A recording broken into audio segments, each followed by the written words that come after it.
No, por favor, gracias a ustedes. Buenas tardes. Sí, todo Buenas bien, gracias. tardes. Bueno, contanos algunos detalles respecto de, bueno, de la actuación de, dije bien los nombres, ¿no? Estamos hablando de Pedro Sí, Laurentino Duarte y de Víctor Ortiz, eran funcionarios judiciales, uno juez, el otro fiscal. Bueno, ¿cuál es el rol por el cual llegan a, o por qué llegan básicamente a esta instancia, ¿no? sí. Bueno, a ver, un poco de historia así muy breve. Dale. Esta causa más o menos arranca ya por el 2008, donde empezamos a verificar, cuando empiezan los lesa humanidad en la región, los juicios de lesa humanidad en la región, que había infinidad de denuncias por privaciones ilegítimas de la libertad y trámites de habeas corpus en relación a detenidos desaparecidos y personas desaparecidas en general, algunos que recuperaron la libertad durante la dictadura y otros que están todavía desaparecidas o desaparecidos. Ujú.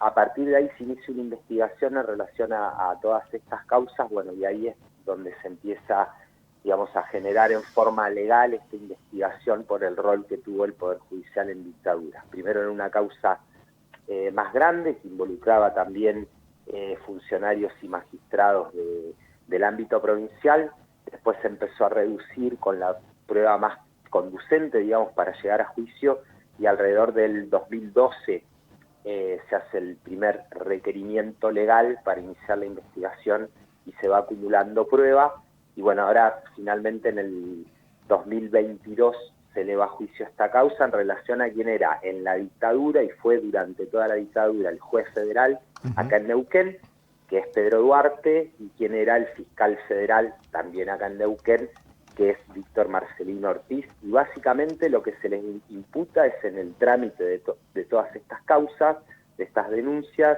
en términos de delitos, digamos, la omisión de promover la persecución penal, que es no hacer lo que le correspondía en tanto funcionario y magistrado en el ámbito federal, y Ujú. también la privación ilegítima de la libertad de varias personas, desaparecidas y algunas no, en su carácter, digamos, de eh, partícipes secundarios. Claro. O sea, para que se entienda, no es que se toma como que hayan privado ilegítimamente de la libertad del domicilio, como operaban las Fuerzas Armadas y de Seguridad en la región, sino un aporte a que esto hubiese sido posible. Eso es más o menos bien resumido de lo que estamos hablando en relación a esta causa. Bien, bien, queda clarísimo. ¿A dónde se hace este juicio? ¿Cuándo comenzaría? ¿Cuáles serían esos plazos? Qué nos podés decir al respecto? Lo que sigue ahora es poder constituir un Ajá. tribunal colegiado. Hay, digamos, los jueces, digo jueces en general porque la mayoría son varones, han intervenido en otras instancias o bien han conocido a Duarte u Ortiz, con lo cual ya hay un juez que se apartó y es Ujú. probable que haya otros quizás, y también hay que tener en cuenta que, bueno, que la defensa de los imputados que han recurrido a absolutamente todas las instancias legales posibles en el marco de derecho de defensa, por eso también se demoró tanto esta causa, pueden recusar a alguno de los jueces designados. Entonces, lo primero es tener Claro. un tribunal, digamos, y una vez que haya un tribunal, eh, disponer la fecha de juicio. No es un juicio muy extenso, porque la prueba básicamente son expedientes y algunos testigos, son dos imputados, no es el, el, digamos, el paradigmático o emblemático juicio de lesa humanidad que hemos tenido en la región, con muchos imputados, Ujú. defensores, muchas víctimas, sino que básicamente es prueba documental y algunos testigos, dos imputados, con lo cual no es un juicio que se debiera extender mucho. Pero bueno, primero hay que tener un tribunal conformado para poder hacerlo. Yo estimo que debiera estar conformado este año un tribunal, como para el año que viene, a principios del año que viene, espero yo, Ujú. ya poder estar iniciando el debate. Esa es digamos, lo que todos los acusadores queremos. Claro, Después hay que ver si se puede lograr. claro. ¿La querella que es la PDH y alguien más y los particulares? Eso es más complicado porque, a ver, eh, el juez que eleva a juicio, el magistrado Villanueva, separa la causa en dos tramos. Ujú. en función de víctimas y de distintas instancias procesales que ha habido que fueron distintas. En un tramo está el Ministerio Público Fiscal, obviamente, por todos los casos, y la querella de APDH que vendríamos a representar nosotros. Ujú. Y también solamente por Inés y Oscar Rañi en relación a la desaparición o al trámite del expediente de su hijo Oscar Rañi, está presentado el CEPROD por Natalia Ormazábal. Y en Bien. el segundo tramo está de nuevo el Ministerio Público Fiscal, la PDH, que somos nosotros en este caso, y ahí interviene por 2 casos la Secretaría de Derechos Humanos de la Nación. Ujú. Así que depende de los tramos, digamos, hay 3 querellas y el Ministerio Público Fiscal. El juzgado federal que tenía a su cargo Pedro Laurentino Duarte y en el que también, bueno, él fue el mismo fuero en el que se desempeñaba el fiscal Víctor Ortiz, incumbía que la provincia de Río Negro y Neuquén, básicamente ese es el de General Roca hoy, No, era ¿no? Neuquén. Es solo Tenía Neuquén, la jurisdicción que tiene el el actual. actual. Exactamente, Bien, es el mismo. bien. Estaba por ahí ubicado en otro lugar, al principio, después en el mismo lugar, y tenía la jurisdicción provincial que tiene actualmente. Marcelo, ¿qué antecedentes hay de juicios a funcionarios judiciales durante la última dictadura militar? Ahora en los últimos años ha habido, no digo varios, pero ha habido algunos. Ujú.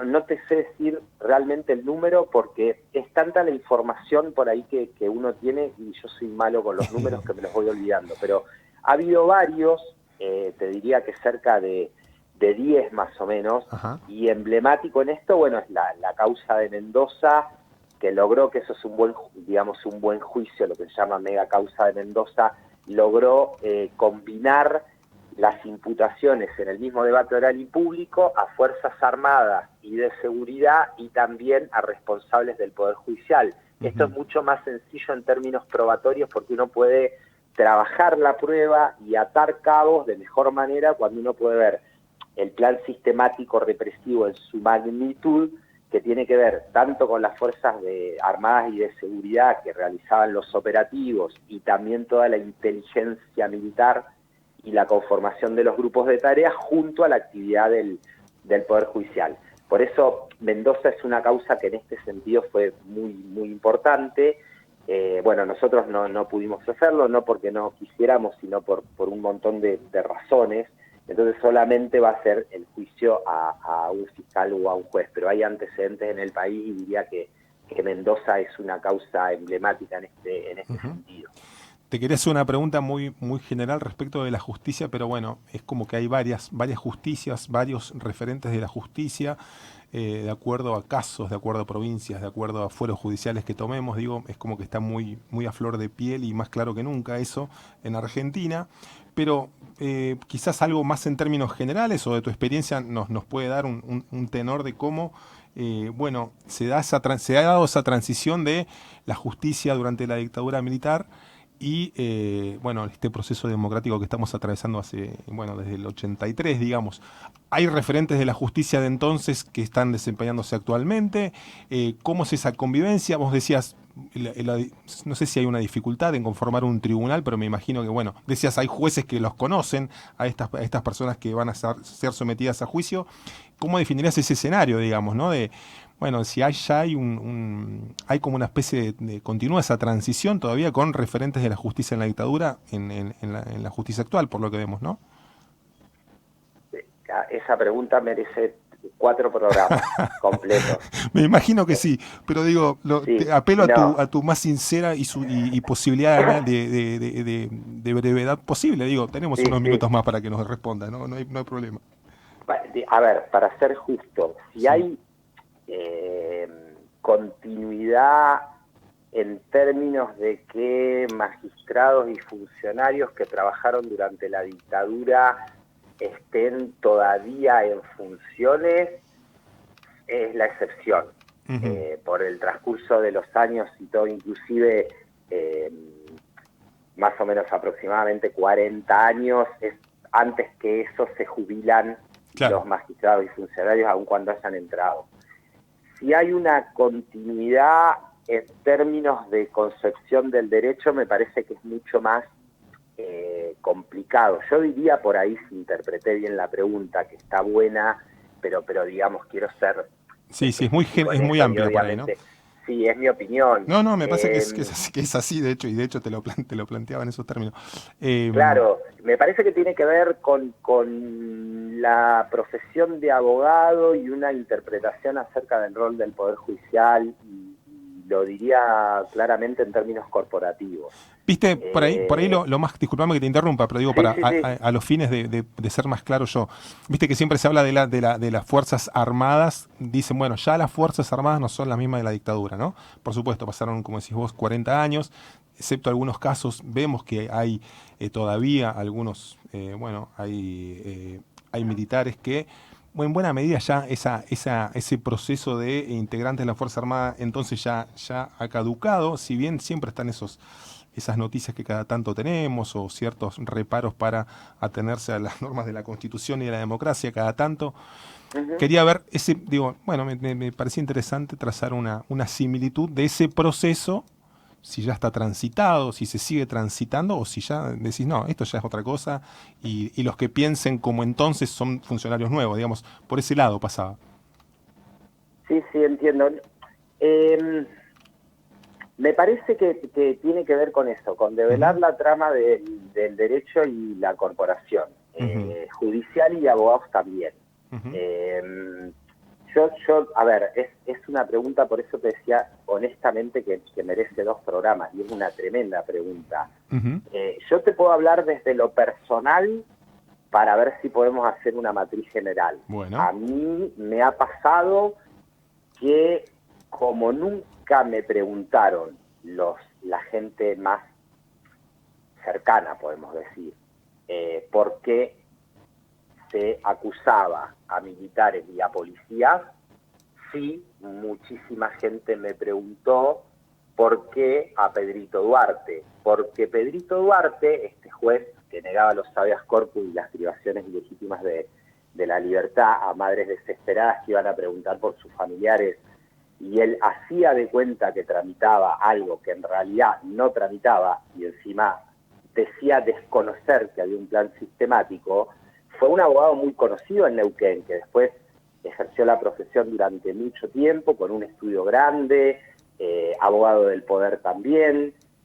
Entonces, digo, para ir pensando algo que por ahí puede ser interesante, por eso decía que tiene que ver por ahí también con el derecho y con la corporación de abogados. Lo que no me pasó en términos personales ujú, con policías y ejército, pilotos o lo que sea, para hablar de Fuerzas Armadas y de seguridad, sí evidentemente hay una trama social ahí que indica que Pedrito Duarte no tiene nada que ver con la dictadura. Y el Pedrito es una forma simbólica de decir que es un abogado conocido, que capaz que estuvo en el juzgado federal y mucho no se enteró, pero después siguió ejerciendo la profesión. Entonces ujú. digo, para pensar, es un caso personal que uno lo puede hacer una matriz de reflexión, digamos, en términos sociológicos, Se entiende. si vale. Me parece que es un ensayo de respuesta que lo que puede llegar a pasar con Bien. lo que tiene que ver con esta clase de personas que se han desempeñado en el Poder Judicial. Y la misma lógica es la del conocimiento de algunos jueces para no intervenir, que no habla mal de los jueces, está bien, los jueces se apartan Claro. porque consideran que no pueden ser imparciales como deben serlo, pero bueno, como no conocen a ningún policía y a nadie del ejército, sí lo conocen al fiscal y al juez, y esto impide que se pueda hacer un juicio también con celeridad. Entonces me parece que es como más complicado. No sé si la complejicé, pero es un No, no, ensayo no, de es que respuesta que se me sí, ocurre. por ahí yo subestimé la, la complejidad de la pregunta que te estaba haciendo y siempre acá no tendemos a generalizar y a decir, bueno, o blanco o negro, sino y Ujú. la respuesta me parece que es esa que decís vos, esa trama bueno, tiene que ver con las subjetividades, con cómo ven las personas bueno, estas convivencias, pero bueno, están los hechos, están las denuncias, están los expedientes para poner en lugar las cosas y es parte de lo que bueno, me parece tiene que hacer ese juicio, ¿no? Y bueno, y la lucha que ustedes están haciendo, seguramente. Sí. Marcelo, bueno, muchísimas gracias y bueno, ¿quién te dice que nos podamos tomar esos 2 programas en algún momento para responder esta y otras preguntas y bueno, que seguramente se nos van a ir ocurriendo? Te agradecemos muchísimo estos minutos, ¿eh? No, por favor, yo les agradezco a ustedes por el interés, bueno, por el rol que tienen y por interesarse en estos temas, porque también los nunca más me parece que es poder amplificar estas cuestiones para que las y los más jóvenes sepan también qué cosas no podemos tolerar como sociedad. Así que de verdad Claro, muy agradecido. claro, y la verdad que viene bien que lo digas en momentos en los que, bueno, hay ciertos climas enrarecidos que, bueno, hacen peligrar todo ese camino y, bueno, me parece que si bien parece muy distante una cosa de la otra, está bueno que también le pongas ese contexto de todo lo que hemos conseguido y está bueno preservar. Abrazo grande Totalmente. y muchísimas Abrazo grande. gracias. No, por favor, ustedes.